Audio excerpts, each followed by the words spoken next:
जंतर पर DSEU model के खिलाफ प्रदर्शन। आप सरकार पर तकनीकी शिक्षा बर्बादी का आरोप, बीजेपी सरकार से सुधार की मांग। प्रदर्शनकारियों ने दिल्ली सरकार द्वारा मिडिल क्लास और आर्थिक रूप से कमजोर छात्रों के लिए रोजगार और तकनीकी डिप्लोमा को लेकर जो शिक्षा योजना चलाई जा रही है, उसमें पिछले 5 वर्षों में पॉलिटेक्निक डिप्लोमा कोर्सों में कमी को लेकर धरना प्रदर्शन किया गया। इसका उद्देश्य सरकार का ध्यान इस ओर आकर्षित करना था।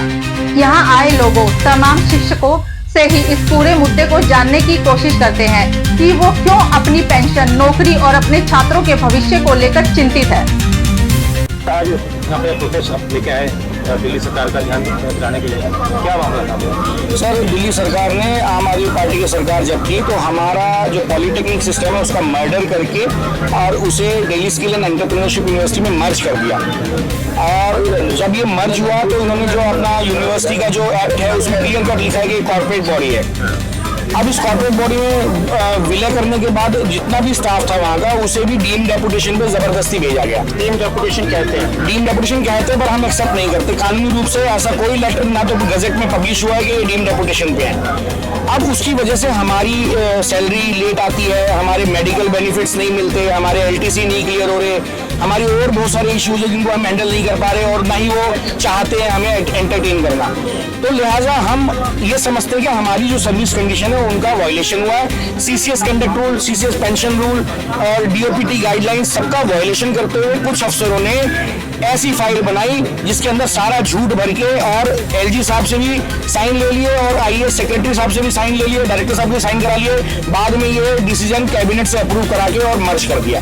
हमारी बीजेपी की कैबिनेट से और बीजेपी गवर्नमेंट से ये निवेदन है, रिक्वेस्ट है कि हम अपने हक के लिए यहाँ खड़े हैं। हम भीख मांगने नहीं आए। हमें अपनी रोजी रोटी, हमारा जो कैरियर, हमारा सब कुछ जो दाव पे लगा दिया है आपने। आज हम, पहले हम सरकारी थे, आज हम कॉर्पोरेट बॉडी के अंडर में आ गए। उसके खिलाफ हम खड़े हैं और हम ये रिक्वेस्ट करते हैं जल्दी से जल्दी हमारी सर्विस टर्म कंडीशंस और हमारे जो पॉलिटेक्निक की जो पहले की स्थिति थी उसे वापस बहाल किया जाएगा। आज यही मांगे कि सर हमारे को वापस पॉलिटेक्निक दिए जाए। दिल्ली के सभी पॉलिटेक्निक खत्म कर दिए। किसी भी स्टेट में पॉलिटेक्निक का मर्डर नहीं हुआ आज तक। वहाँ पॉलिटेक्निक सिस्टम अलग से एग्जिस्ट करते हैं, किसी यूनिवर्सिटी के तहत नहीं चलते। तो यहाँ दिल्ली में ऐसा क्या हुआ कि यूनिवर्सिटी में मर्ज करना पड़ा? क्योंकि वो अपनी यूनिवर्सिटी स्टैंड नहीं कर पाए, तो इसलिए दिल्ली के पॉलिटेक्निक का हनन करके, उनकी हत्या करके यूनिवर्सिटी को दिखाना चाहते कि हमने यूनिवर्सिटी स्किल्स यूनिवर्सिटी बना दी। सरकार से सिर्फ इतना अनुरोध है कि हमारी सर्विस कंडीशन वापस की जाए, हमारे पॉलिटेक्निक सिस्टम्स को वापस गवर्नमेंट और DTT के द्वारा चलाया जाए। हम DSU के साथ काम नहीं करना चाहते। मेरा नाम सुषमा रानी है। एक्चुअली जब हम लोगों का सिलेक्शन हुआ था तब हमें UPSC ने सिलेक्ट किया था क्लास 1 गस्टेड ऑफिसर और DTT के अंदर हमें पोस्टिंग मिली थी।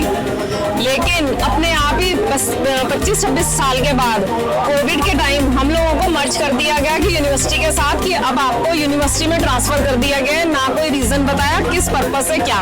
जबकि जब मर्जिंग होती है तो ये होता है कि वो जब डिपार्टमेंट खत्म हो रहा है, जबकि हमारा DTT का डिपार्टमेंट खत्म नहीं हुआ है। प्लस हमारी सर्विस कंडीशन डिटोरिएट कर दी कि हमें जो फैसिलिटीज मिलती थी अपने UPSC गवर्नमेंट सर्वेंट की, वो सब हमारी खत्म होती जा रही है, डिटोरिएट होती जा रही है। जैसे हमारी पेंशन है, हमारे भाई लोग जो रिटायर हो रहे हैं उनको पेंशन नहीं मिली है अभी तक, तो वो अपने घर कैसे चलाएंगे? वो गवर्नमेंट सर्विस में इसीलिए आए थे कि उनको बाद में जब रिटायर होंगे तो पेंशन मिलेगी, जिससे वो अपना दैनिक जीवन चला पाएंगे। लेकिन उनकी फैमिली सफर कर रही है, ना तो उनको अपने ड्यूज मिले हैं, ना उनको पेंशन चालू हो रही है, तो किस तरह से वो अपना जीवन अर्पण करेंगे? इस एज में कहीं प्राइवेट में जॉब भी नहीं कर सकते। और हम लोगों को भी यही है कि जब हम लोग रिटायर होंगे तो हमारा क्या हाल होगा कि वो चीजें कंटिन्यूअस ऊपर के ऊपर बढ़ती जा रही हैं। और भी फैसिलिटी, हमारी जो तनख्वाह है कभी कभी हर तीसरे-चौथे महीने डिले हो जाता है कि फंड नहीं है यूनिवर्सिटी के पास, जबकि स्टूडेंट्स की फीस वगैरह सब आ रही है उनके पास, तो कहाँ से फंड नहीं आ रहा उनके पास हमारी उसके लिए। और बच्चों के लिए भी कॉलेज के अंदर हमें पढ़ाने के लिए बहुत सारी चीजें चाहिए होती है। ना तो कोई इंफ्रास्ट्रक्चर चेंज हो रहा है, ना रिपेयरिंग हो रही है कोई। घासें इतनी बड़ी बड़ी हो गई हैं कॉलेजेस के अंदर, ना कोई मेंटेनेंस का काम हो रहा है। कंप्यूटर सिस्टम्स है तो उनकी रिपेयरमेंट, उनकी ANC वगैरह कुछ काम नहीं हो रहा वहाँ पर। क्या आज मांग लेके आए आप? क्योंकि दिल्ली की मुख्यमंत्री भी एक महिला है, जी आप भी महिला है। हाँ, हम लोग यही मांग लेके आए हैं कि यूनिवर्सिटी के अंदर पॉलिटेक्निक सिस्टम नहीं चलता है, किसी भी स्टेट में नहीं चल रहा है, तो हमें भी डीमर्ज कर दिया जाए, हमें पेरेंट डिपार्टमेंट डीटीटी के अंदर पॉलिटेक्निक सिस्टम को दे दिया जाए और हम टीचर्स को भी दे दिया जाए, ताकि हम अपने बच्चों को अच्छे से पढ़ाएं और बच्चे भी आए। अभी क्या बच्चों की स्थिति कैसी है, बच्चे नहीं आ रहे क्या? बच्चे आ रहे हैं लेकिन उस एंथुसियाज्म से नहीं आ रहे जिस एंथुसियाज्म से आना चाहिए। फीस 2.5 गुना बढ़ा दी गई है, बच्चे नहीं आ पा रहे, फीस नहीं दे पा रहे हैं बच्चे, उनके पास फीस देने के लिए पैसे ही नहीं है। एक बात बताइए, लोअर इनकम ग्रुप के हैं, जैसे ऑटो रिक्शा वाले को बच्चे हैं या और जैसे बच्चे हैं, उनकी फीस वो एकदम कैसे दे पाएंगे इतनी फीस। सर आपका नाम? डॉक्टर सतीश कुमार। मैं जो है यूपीएससी द्वारा सेलेक्ट किया गया था, दिल्ली गवर्नमेंट में मेरा सिलेक्शन हुआ था पॉलिटेक्निक सिस्टम के लिए, लेकिन 2020 में आम आदमी पार्टी की सरकार ने हमारे पॉलिटेक्निक सिस्टम को जो है मर्ज कर दिया DSU के अंदर बिना हमारी कंसेंट लिए। तो इससे हमारी जो सर्विस कंडीशन है उसमें भी काफ़ी बदलाव है, पेंशन में खतरा पैदा हो रखा है और हमारे बहुत सारे साथी को पेंशन नहीं मिल रही। और ये हमारी चूँकि इसमें कोई कंसेंट नहीं है, एक इलीगल नोटिफिकेशन निकाल दिया जो कि जिसका गजट नोटिफिकेशन भी नहीं हुआ, उसके माध्यम से हमें बोला गया कि आप डीम्ड डेपुटेशन पे हैं DSU के अंदर। तो मुझे मैं इससे बड़ा आहत हूँ, बड़ा दुखी हूँ कि मेरे भविष्य का क्या होगा, मेरे बाल बच्चों का क्या होगा। उन्हें मतलब मेरी अगर सर्विस ही नहीं रहेगी तो मेरे परिवार को भी खतरा है।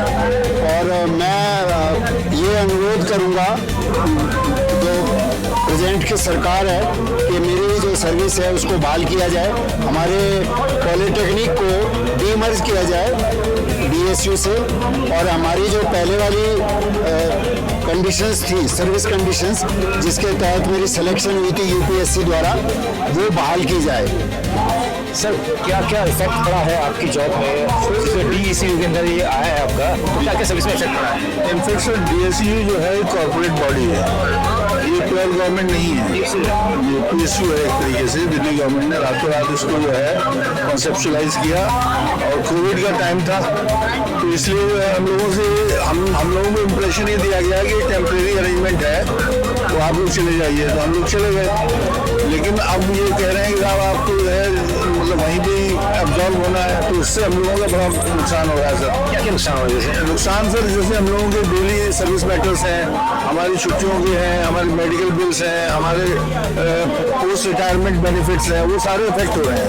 कितने लोग इसमें इफेक्ट हो रहे हैं? इसमें लगभग सर 500 लोग हैं जो इफेक्ट हो रहे हैं, प्लस 300 लोग जो है वो नॉन टीचिंग लोग हैं वो इफेक्ट हो रहे हैं, और उनका परिवार इफेक्ट हो रहा है। सर मेरा नाम वनीता है सर फीस में तो बहुत ऑलमोस्ट 2-3 गुना बढ़ोतरी की गई है, जिसके कारण बच्चों का सीट भी कम हुई है, और बच्चे एक बार फीस कहीं इधर उधर से मांग के आ जाते हैं, बाद में आके हमें कहते हैं कि बहुत मुश्किल है, क्योंकि हमारे पास जो जनता आती थी वो किसी ड्राइवर का बच्चा, किसी रिक्शा वाले का बच्चा।